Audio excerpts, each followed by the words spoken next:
Good evening. Welcome to another edition of the Tom Murphy Show. Tonight, usually on this program, we talk about community events. We have people from the community that are doing, public good. Tonight, we have people who are doing public good, but this is specifically a politics show this evening. And sometimes when I do that, people get upset and they say, "Well, why is he talking about politics? He's the mayor," as if they were, mutually exclusive. But for those of you who don't know, I'm a longtime progressive Democrat. We used to call it liberal, but now we call it progressive. But that's who I am, and I hope that's not a surprise to anybody. If you don't want to watch, I'll give you a few seconds to go find a remote. You got it? Okay. And now you can change.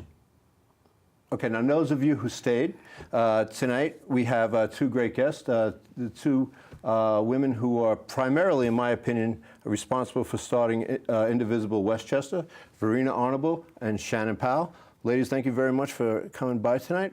You are repeat guests, and I don't have a lot of repeat guests.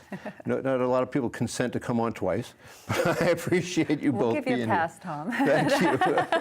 No, we're excited to be here. Now, when I first interviewed you folks a while back, you had really just you had a big meeting in Larchmont. 700 people came, but the organization was in its infancy, and you haven't really jumped in yet. Could you tell us how has the organization grown since that time? It's grown tremendously. I mean, it's really been amazing. I mean, we had a wonderful kickoff, as you mentioned, with the 700 people, but since then we have thousands of people who are engaged in the political process across the county, trying to back progressive candidates, work on elections, and really try and become engaged and informed voters and educate themselves about civics and politics. So it's really been tremendous.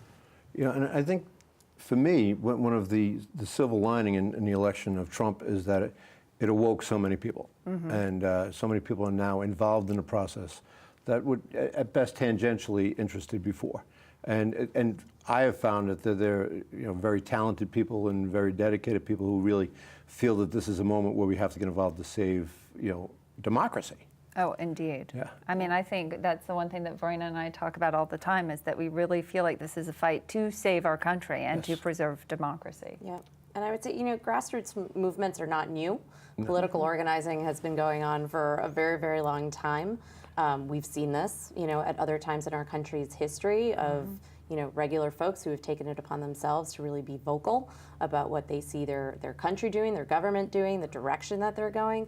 But I think what's been really exciting about this movement here in Westchester and really across the country is that it's been an entry point for folks who have either been disengaged, who have never been involved in politics, or maybe haven't been involved in a long time, to get back into it and to latch on to something where they feel welcomed and where they feel that their time and their effort can really help move the ball forward.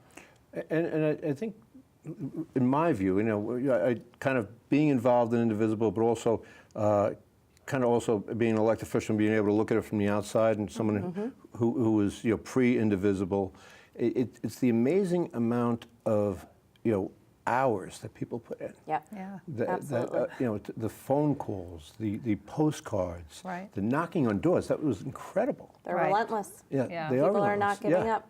And I think you hit the nail on the head. We can't wait for a messiah from above.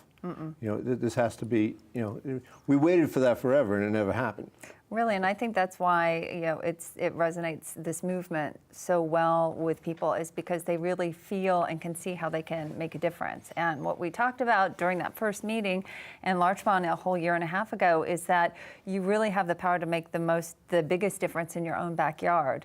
And the more local you can make, your engagement into the political, system or being involved in politics, the greater difference you can make. So that's why some of these races, even, at the village, town level, up to the state Senate level, people really can see automatically the difference that they make with all the different kind of efforts that they're trying, whether it is knocking on doors or writing postcards or making phone calls or going to a forum. I mean, they can really, it feels automatic, and it makes them feel connected to to the movement and to the community as a whole, the Westchester community as a whole. Yeah, absolutely. And then it becomes a feedback loop because people see the fruits of their labor, right? They're energized by it. They're excited by it. They're ready for the next thing. And I mean, how many people right after, the couple of elections that we had said, I'm going to rest for the next 6 hours, but tomorrow I'm ready to go.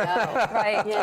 I'm just going to take a minute here to, but then I'm ready to go. What's my next assignment? And that was actually really interesting, as Verena said. I mean, we had the first big election that we really galvanized people around was the county executive race. And so once, George Latimer won, we were like, okay, this is great. It's November, take a few months off for the holidays, but automatically people wanted to get going. What's next? What's next? What's next?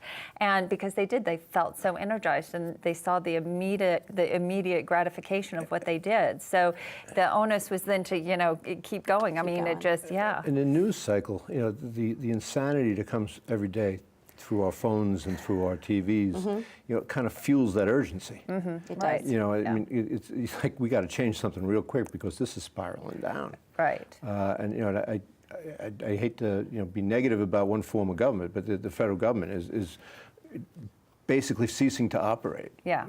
As a And that feels very real to people. I mean, that's a real thing that people feel on a daily basis, and their concern is genuine, it's palpable. Yes. And it feels like, every day is worse than the next. Something else comes up that, sparks outrage. But as long as folks continue to take that outrage and push it into action, there's hope. Right. Before we get into the next election, I just, what showed me that things were different and really inspired me. When the president early in his term, did the things with the airports where they were going to keep people from, and people, without being told, went to the airports. Right. It was so inspiring. Like, people just said, no, we're not going to do this. This isn't who we are. Yeah. And they just got in their cars and spontaneously went, and there were thousands of them. And when I saw that, I was like, wow, this is different. Right. They're not just sitting back, complaining, and talking over the water cooler. They're actually taking overt actions to stop this nonsense. But let's get into the two local elections, starting as you did with George Latimer getting elected. One of the things that showed me too is that the energy and the commitment of volunteers trumps big money. It does. That's right. Because that's what happened in both those elections. We were outspent vastly, I think, 3-1, 4-1 in that race, but it didn't matter. It truly didn't matter in this case. We had the volunteers, we had the commitment, we had the folks who were ready to show up, the boots on the ground who were ready to do the work. And I think there is a shift that's being recognized in electoral politics, perhaps away from, or at least the influence that television ads and print media and mailings and the role that plays in an election versus, going back to basics, which is face-to-face, at the door, neighbors talking to neighbors, peer-to-peer, and the importance that has really in the outcome of an election, and how folks are more likely to listen to their peers and somebody they know or somebody from their community than they are to a piece of mail. Exactly. And if you get somebody knock on your door 4 times reminding you to vote, sometimes you got to say, well, the least I could do is go vote. This is Right. Out of sheer pity. Yeah, as Verena said, I mean, people are more likely to listen to their friends and neighbors and take their advice. I mean, nothing beats that peer-to-peer interaction. And, also what's so great about the door knocking and even the postcard writing and whatnot is I feel like in this day and age when everything is so technologically driven and everybody's on their cell phone and there's less engagement in many ways than there has been in the past. I mean, you text somebody instead of calling them now. This really forces people to engage with each other. And so I think it just reinforces that sense of community. And I think that's why there's so many people who had never knocked on doors. They had never talked to people about an election. They were scared. They were terrified. The first canvassing effort we did, I mean, there were people who showed up. They were terrified. We trained them, and then they went out and they loved it more than anything. And they're doing it now to this day. It's like they just saw the value of it, and it really made them feel that connection. It's hard to knock on that first door, and because you you're putting yourself out there. You know, you're meeting a stranger, Right. and you don't know what's going to happen, and it's a leap of faith. Yeah. But you know what I've found over the years is that, you know, obviously some people are going to be, you know, get out of here. But there's so many people who really do want to have a conversation. They do, yeah, they And do. especially when it comes to local issues. Yeah, Like and you know, and again, it's just you have to be willing to listen. I mean, people, to a great extent, they don't necessarily want to be preached to. They just want you to, you know, listen to what they have Yes. to say, and it's really amazing what can come great. out of those conversations. Yes, It's really wonderful. So let's talk about Shelley's race, because you know, I've been doing this a long time. And if you would have told me a few years ago that in a special election, a Democrat in this community running against a Republican in this community in an April election was going to win by 15 points, I would have said, well, they're lucky if they win by 2. Yeah, Yeah. right. And you know, that was an amazing race to me. It's So turnout. Shelley's race is a perfect example She was outspent. of the grassroots organizing that really made a difference in Yeah. that election. I mean, the volunteer commitment was tremendous. The number of doors that were knocked on, the number of calls that were made were really phenomenal, especially at the end. People showed up. So there's really a lesson to be learned there, I think, you know, for anybody who's organizing campaigns. But the other thing that was so incredible, I think, for those of us who were involved was how big her tent was, Right. and how many people were involved in her race from different corners, right, and from different backgrounds. And it was really a diverse coalition, and it was a dedication, I think, to that coalition building Yes. that really made a huge difference. And I'm proud to say that the epicenter for both those elections was right here in the village of Mamaroneck. That's right. Over on Wood Avenue. It was truly a big tent. I mean, you had a lot of different, you know, a lot of different folks from, you know, different walks of life and different factions, and they all came together, you know, around shared values. So it really was an election, and that's what we're trying to also talk about, is that we can have people who disagree Yes. on different policy things, but let's get together behind certain values that we feel Yeah. are American values. I think And we suffer democratic from this. values. Yeah, we suffer from this as Democrats sometimes. You know, I'm speaking for myself, is that we tend to have a purity test. If you don't agree with me 100% on this and Right. 100% on that, then you're a Trotskyite or whatever it is. And for us to take a majority back, you know, you can't run in Berkeley on the same platform you'd run in Oklahoma City. Right. And we need to win races in Oklahoma City. We need to win races in Alabama. We need to win races in Missouri. And so what gets you elected on, you know, down in Brooklyn Heights, you know, we have to allow people, and because if we have the majority, the insanity will stop. Right. So, you know, so that's what, you know, we have to be focused on, is that we have to actually be the big tent. Yeah, absolutely. Yeah. And people, I think, are focused more on the big picture, Yes. you know, and are looking to get results because, you know, if you're on social media these days, it's scary out there, you know? And I think that is definitely, you know, penetrating, and people are thinking about that. And I every time I you know, think about what's been going on, and you know, I remember those guys with the tiki torches, Yep. and the Nazi flags, and the Confederate flags, and you know, Right. that is truly scary. From some, you know, I obviously I wasn't in World War II, but I was raised by my father, my uncles, all of those guys were in World War II, Right. and you know, I was like, and when Never I could have saw that, I said, you know, imagined. if we don't start speaking up, what did those guys fight for? Exactly. You know, I mean, to have this happen here, like, it's a shame. Right. It really is a shame. So let's talk about, hold on, how does Indivisible, and I think very effectively, but how have you developed your social media strategy?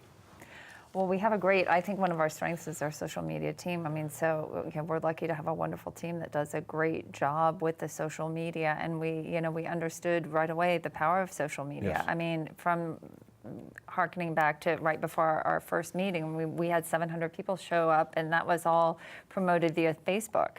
So right after that, it's like, wow, social media Yeah. has a huge impact, and you just see having the first Twitter president.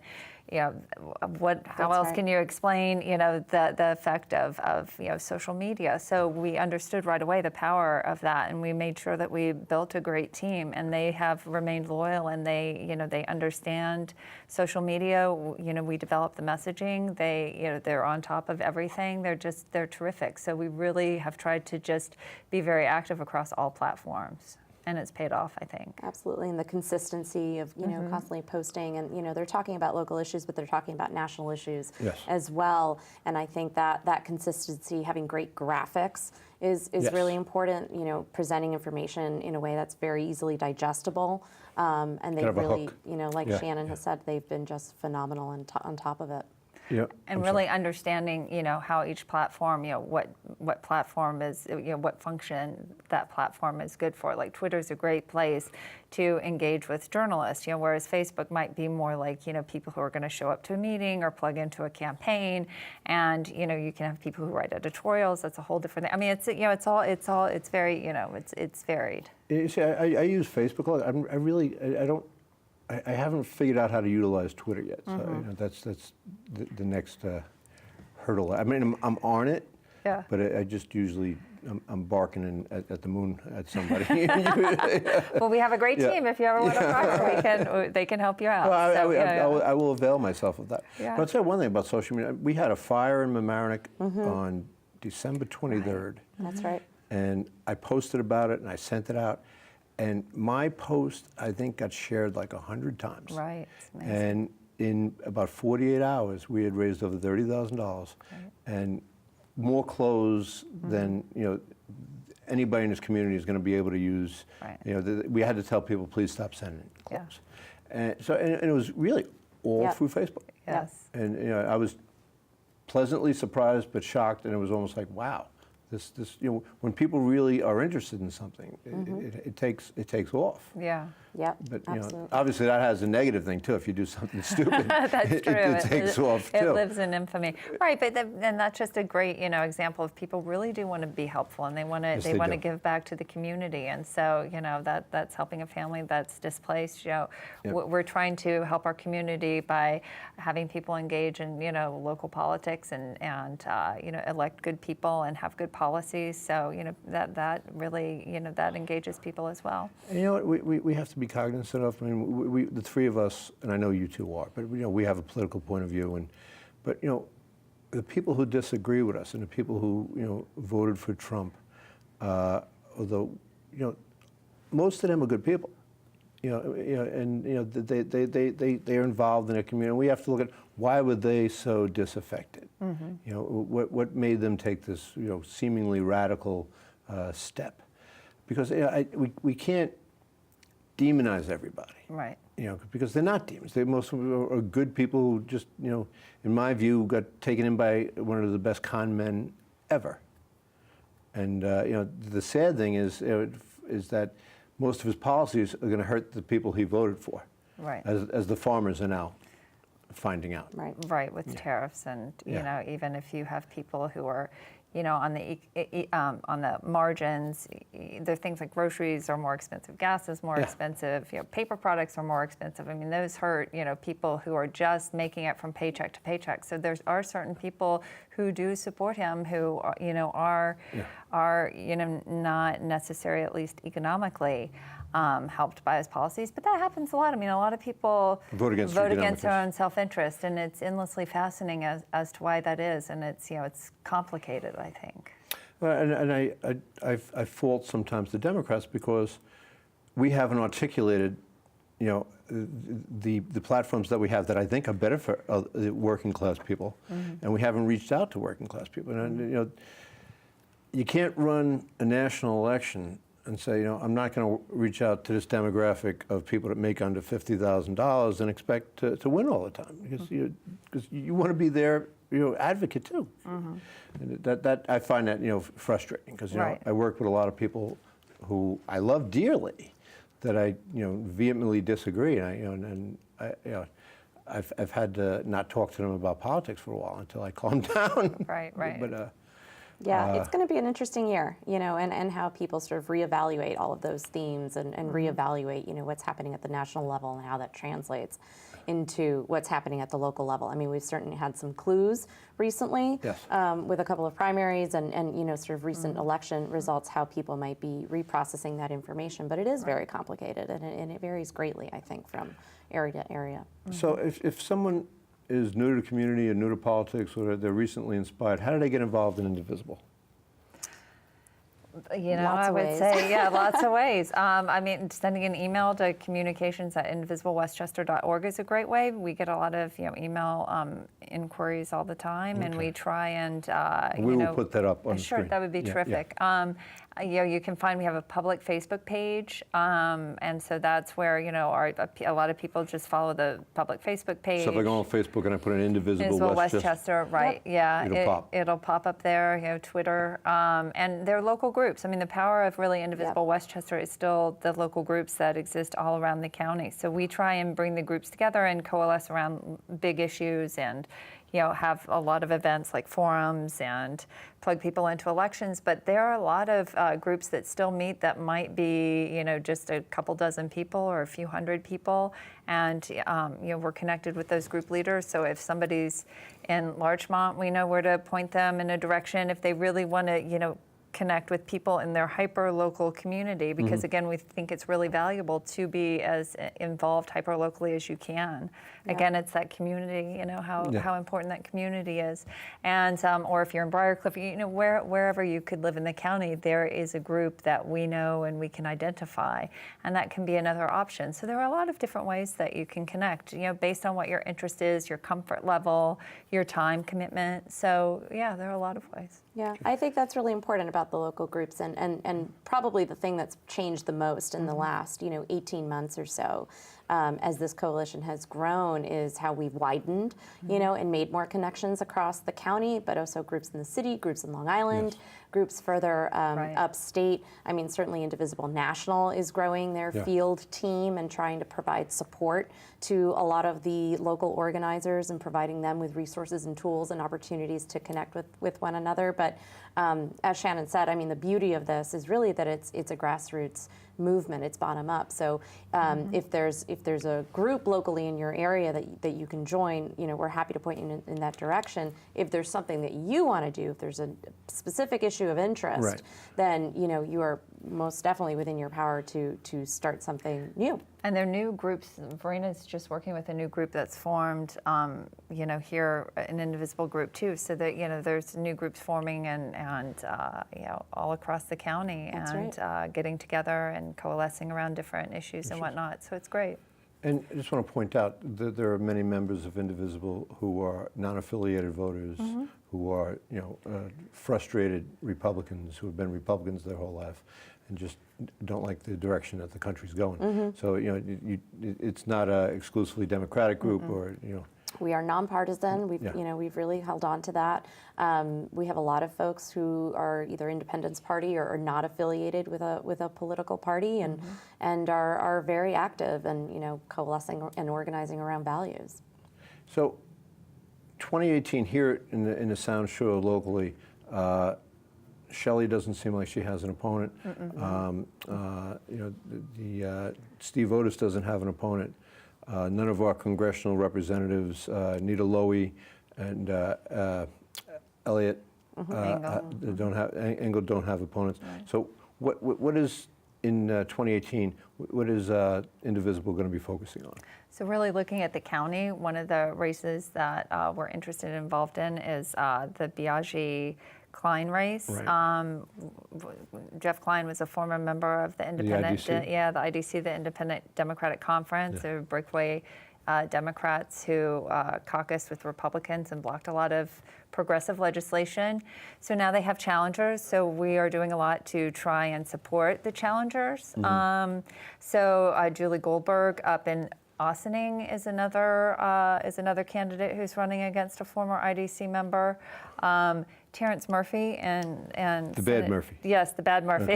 Terrence, not Tom. No relation. Right. That's very important. People tag me all the time. I could see that would happen. Oh no, yeah. Anyway, but Senator Bad Terrence Murphy and SD40 is somebody else who we have people who are organizing around seeing that he's defeated in November. We have two good Democrats who are going to be running in primary. Terrific, yeah. So it's so there. What's wonderful is there have been people who have stepped up to challenge people across in many parts of Westchester County, and that's really great. It's always great to see new people run for office. Yeah. It is. Or people who've been in office before come back and, decide that now is the time that they want to continue to make a difference. So it really is great to see that. Yeah, I a give- lot of first-time candidates, Yes. and the Senate is key. And I think that all the Indivisible groups across the state, that is a huge, huge priority. But we do have so many people that are active here and that have already had their first year of political organizing experience and have cut their teeth Right. on a couple of races So locally. they're going to want to. So they're going to travel. They're going to Yeah. travel, and we're looking at Anthony Brindisi, current New York State Assemblyman, who's running for Congress against Claudia Tenney, and his district is not that far north. So there's people who are interested in supporting that race. King out in Long Island. King out in Long Island, that's right, has a challenger. Antonio Delgado, just north of us as well, is challenging Republican John Faso. So Right. there's a lot of interest in sort of neighboring congressional races where we know that we have bodies and people with time who want to help make a difference and flip the House. I guess there's going to be some road trips. There are That's going to right. be some road trips, and what's great about many of these congressional districts is that we've also identified areas where it's a congressional district we'd like to flip, but there are also some state Senate seats where there's some candidates Overlap. there, Right. so there's overlap. So you can send people and they can kill two birds with one stone. They can go, canvass for two candidates, a state Senate candidate and the congressional right. candidate. And I think people really do want to be involved with the congressional races now. I mean, the state is still super important, and we want to flip the state Senate, but they really want to feel connected to the larger flip the task of House. trying to flip the House. Yeah. Yeah, And definitely. you know what? It's so important in politics is the enthusiasm of your voters. So Right. even if you're in a district that's not normally Republican, if you have enthusiastic voters, you could overcome the numerical superiority. Right. And if people aren't enthusiastic now, and if people aren't motivated now, well then Right. there's nothing we can do. Yeah, Right. absolutely. That is And I fair. think we've proved that, a couple times now, that Yes. enthusiasm really matters and it's infectious and Yeah. people bring their friends and they bring their kids and Yes, oh yeah. and they get involved and it becomes a family affair. This is what we're doing with our spare I time. threatened to turn off the phones if my kids didn't vote. Right, exactly. By any means Yes. necessary. No spending money for you unless you go. Yeah, exactly. Don't call Phones will be home. off. No Wi-Fi. And I tell them, and I'll know if you voted. Right. Yeah. Yes, I have ways to find Yes, out. I have ways to find out. Yes, Exactly. exactly.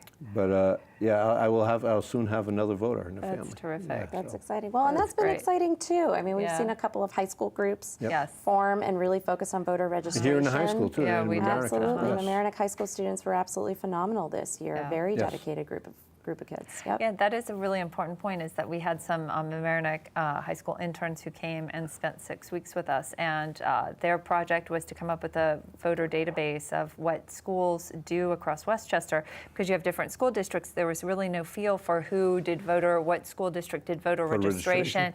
I mean, it was word of mouth, but not like a database. So they created a database, and then they went and presented their information to George Latimer, had a meeting with him, and suggested that he have a day of voting across Westchester Excellent. in the spring for next year. It's something they do in the city. It's something they've tried in Yonkers. Register so people to vote. yeah, to have it be like a countywide voter registration day. So that's something now that they're That's an looking excellent into idea. organizing. So Yeah. that would be terrific. So Working to change the electorate. right. We have to wrap up. Is there anything that we didn't cover that you just want to hit upon briefly? Any No. events coming up or? We just had 2 very successful forums, one for the gubernatorial races and AG races. So, Right. we look forward to doing more of those in the future. But really, it's just making sure that everybody knows that the Democratic primary is on September the 13th, which is a Thursday. It is not a Tuesday, Right. it's a Thursday. So registered Democrats should make sure that they vote. Voting is, your civic duty, and we want to Yes, make it sure is. that everybody is aware of the election and votes on September 13th. So That's that's right. the most important thing. And I want to thank you for someone who's been involved for a number of years. When Indivisible came on the scene, for a lot of us old timers, it felt like the cavalry had arrived. And I really appreciate it. I really appreciate all the hard work that you're doing, not just for local elections, but for democracy in general. Thank you, Tom. Thank Thank you you. both for being here. Appreciate it. And until the next time, I'm Tom Murphy, and we'll be coming back with our regularly scheduled community events in the next program. Thank you very much, and enjoy the rest of your summer.